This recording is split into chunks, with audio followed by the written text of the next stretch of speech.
6.194 metros, temperaturas de 25 grados bajo cero y sensaciones térmicas de hasta 80 grados bajo cero son las condiciones a las que se va a enfrentar Carlos Pauner en su próximo reto, subir el techo de América del Norte. El equipo del alpinista aragonés arranca este jueves la expedición al Pico Denali, antiguamente conocido como Monte McKinley y situado en el corazón de Alaska. El frío va a ser muy intenso y sobre todo porque es un frío de origen marino, es decir, los frentes por ahí entran cargados de humedad del Pacífico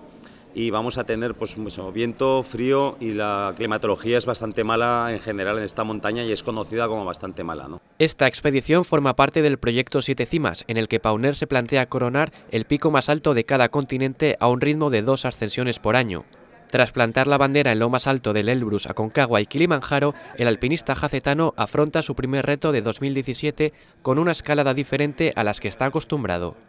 Una de las características más importantes que vamos a tener y que nos diferencia, y veis por ahí unos esquís,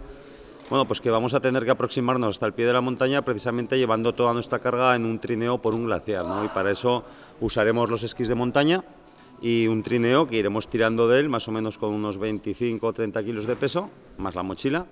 y recorreremos en 5 días todo el glaciar para llegar a lo que sería el campamento base, ¿no? A unos 4.000 metros. Si todo va bien y las previsiones se cumplen, el equipo hará cima entre los días 12 y 15 de mayo y regresará a España el día 25 para comenzar a preparar la ascensión al techo del próximo continente, el Monte Vinson en la Antártida.